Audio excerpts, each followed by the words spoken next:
आचार्य श्री विद्यानंद मुनिराज का जीवन, उनका कार्य इस दिशा में भी समर्पित रहे हैं।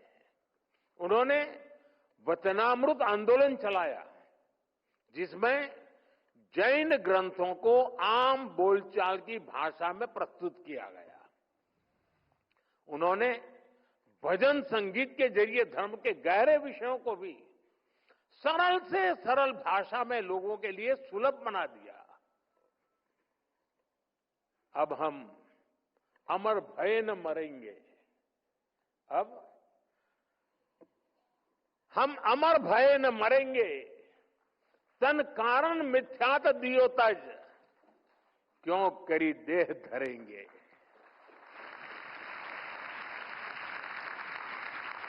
आचार्य श्री के ऐसे कितने ही भजन, जिनमें उन्होंने अध्यात्म के मोतियों को मिलाकर हम सबके लिए पुण्य माला बना दी है। अब हम अमर भय न मरेंगे। अमरता में ये सहज विश्वास, अनंत की ओर देखने का ये हौसला, यही भारतीय अध्यात्म और संस्कृति को इतना खास बनाती है। साथियों, आचार्य श्री विद्यानंद मुनिराज की जन्म शताब्दी का वर्ष हमें निरंतर प्रेरणा देने वाला है।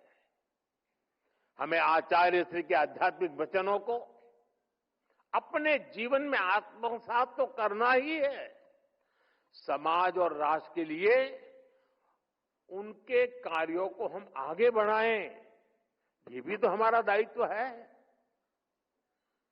आप सब जानते हैं, आचार्य श्री विद्यानंद मुनिराज ने अपने साहित्य के जरिए, अपने भजनों के माध्यम से प्राचीन प्राकृत भाषा का कितना पुनरुद्धार किया। प्राकृत भारत की सबसे पुरानी भाषाओं में से एक है।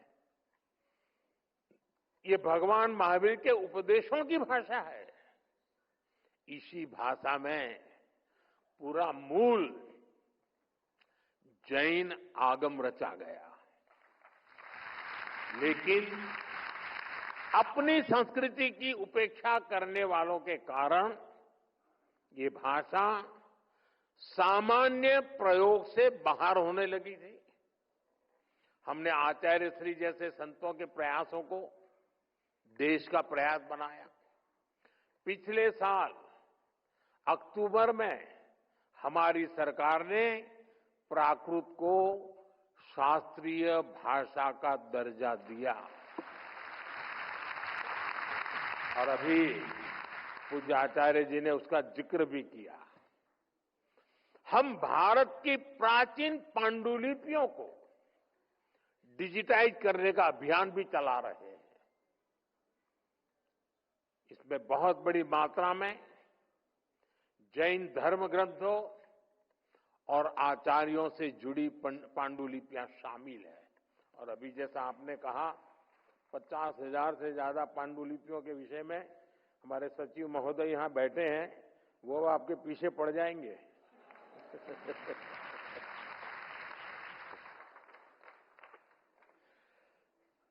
हम इस दिशा में आगे बढ़ना चाहते हैं। अब हम हायर एजुकेशन में भी मातृभाषा को बढ़ावा देते हैं, और इसलिए मैंने लाल किले से कहा है, हमें देश को गुलामी की मानसिकता से मुक्ति दिलानी है। हमें विकास और विरासत को एक साथ लेकर आगे बढ़ना है। इसी संकल्प को केंद्र में रखकर हम भारत के सांस्कृतिक स्थलों का, तीर्थ स्थानों का भी विकास कर रहे हैं। 2024 में हमारी सरकार ने भगवान महावीर के 2550वें निर्वाण महोत्सव का व्यापक स्तर पर आयोजन किया था। इस आयोजन में आचार्य श्री विद्यानंद मुनि जी की प्रेरणा शामिल थी। इसमें आचार्य श्री प्रज्ञ सागर जी जैसे संतों का आशीर्वाद शामिल था। आने वाले समय में हमें अपनी सांस्कृतिक धरोहर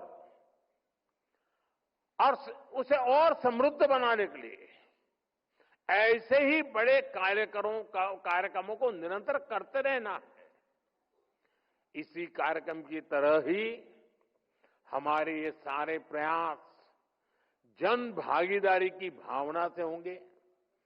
सबका साथ, सबका विकास, सबका प्रयास, इस मंत्र से होंगे।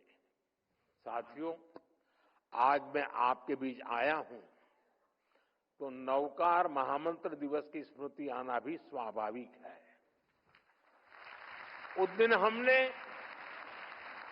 9 संकल्पों की भी बात की थी। मुझे खुशी है कि बड़ी संख्या में देशवासी उन संकल्पों को पूरा करने में लगे हैं। आचार्य श्री विद्यानंद मुनिराज से हमें जो मार्गदर्शन मिलता है वो इन 9 संकल्पों को और मजबूती देते हैं। इसलिए आज इस अवसर पर मैं उन 9 संकल्पों को फिर से आपके साथ साझा करना चाहता हूं। पहला संकल्प पानी बचाने का है। एक एक बूंद पानी की कीमत समझनी है। ये हमारी जिम्मेदारी भी है और धरती मां के प्रति फर्ज भी। दूसरा संकल्प, एक पेड़ मां के नाम। हर कोई अपनी मां के नाम एक पेड़ लगाए, उसे वैसे ही सींचे जैसे मां हमें सींचती रही है। हर पेड़ मां का आशीर्वाद बने। तीसरा संकल्प, स्वच्छता का। साफ सफाई सिर्फ दिखावे के लिए नहीं, ये भारत की अहिंसा है। हर गली, हर मोहल्ला, हर शहर स्वच्छ हो। हर किसी को इस काम में जुटना है। चौथा संकल्प, वोकल फॉर लोकल। जिस चीज में किसी भी भारतीय का पसीना हो, जिसमें हिंदुस्तान की मिट्टी की खुशबू हो, वही खरीदनी है। और आप में से ज्यादातर लोग व्यापार कारोबार में रहते हैं। आपसे मेरी विशेष अपेक्षा है, अगर हम व्यापार में हैं तो हमें अपनों के बनाए सामान को ही प्राथमिकता से बेचना है। सिर्फ मुनाफा नहीं देखना है और दूसरों को भी प्रेरित करना है। पांचवा संकल्प, देश का दर्शन। दुनिया देखनी है, जरूर देखिए, लेकिन अपने भारत को जानिए, समझिए, महसूस कीजिए। छठा संकल्प, नेचुरल फार्मिंग अपनाने का। हमें धरती मां को जहर से मुक्त करना है। खेती को रसायनों से दूर ले जाना है। गांव गांव में प्राकृतिक खेती की बात पहुंचानी है। ये हमारे पूज्य महाराज साहब जूते न पहने इतने से बात नहीं चलेगी। हमें भी तो धरती मां की रक्षा करनी होगी।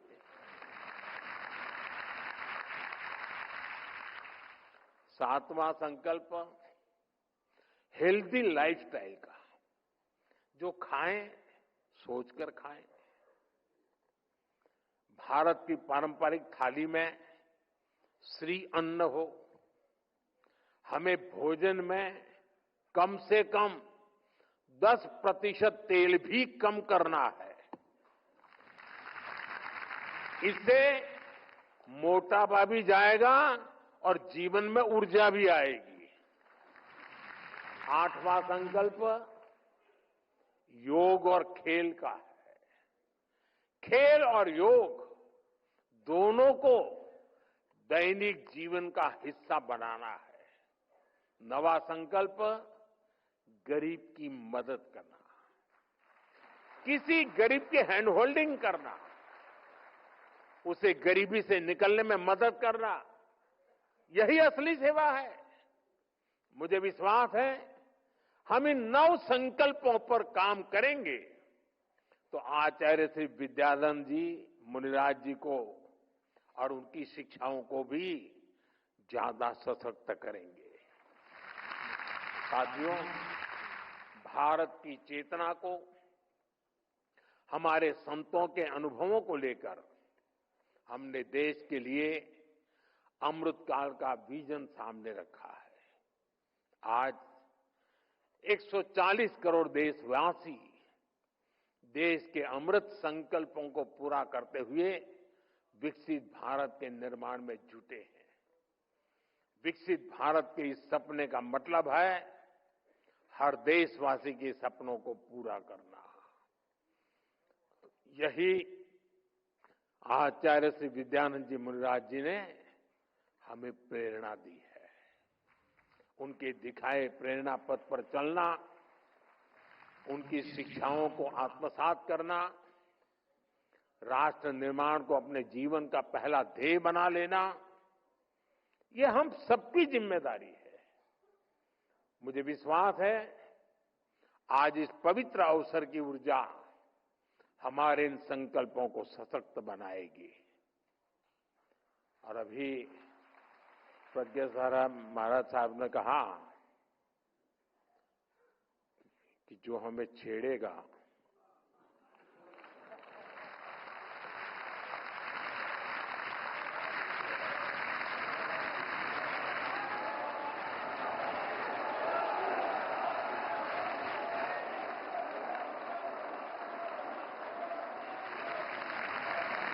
अरे मैं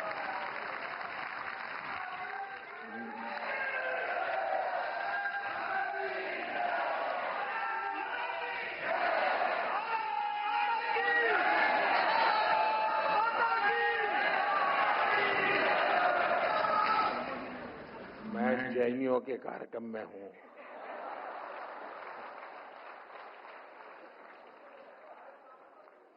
अहिंसावादियों के बीच हूं और अभी तो आधा वाक्य बोला हूं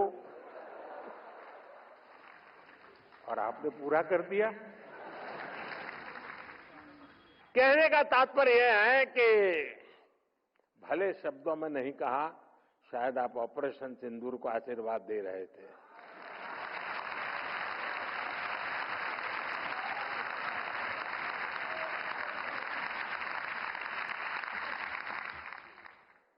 आप सबका प्यार, आप सबके आशीर्वाद, इन भावनाओं के साथ मैं एक बार फिर आचार्य श्री विद्यानंद जी मुनिराज जी को श्रद्धापूर्वक नमन करता हूं। आप सभी का बहुत बहुत धन्यवाद। जय जिनेन्द्र।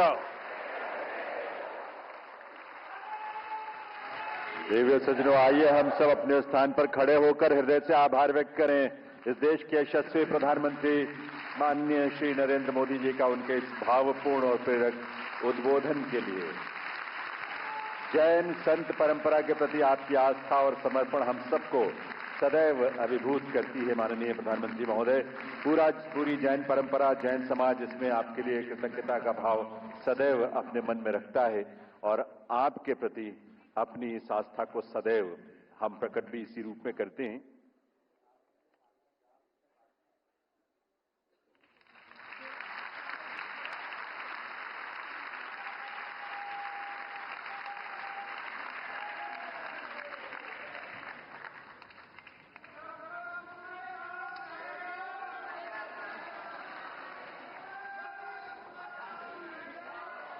माननीय प्रधानमंत्री महोदय का संकल्प, उनका विजन हम सबकी प्रेरणा है और इसीलिए विकसित भारत के संकल्प में हम सब अपनी अपनी भूमिका भी निभा रहे हैं। बहुत बहुत आभार माननीय प्रधानमंत्री महोदय का। और साथ ही हृदय से आभार परम पूज्य राष्ट्र संत परंपराचार्य श्री 108 प्रज्ञा सागर जी मुनिराज जी का।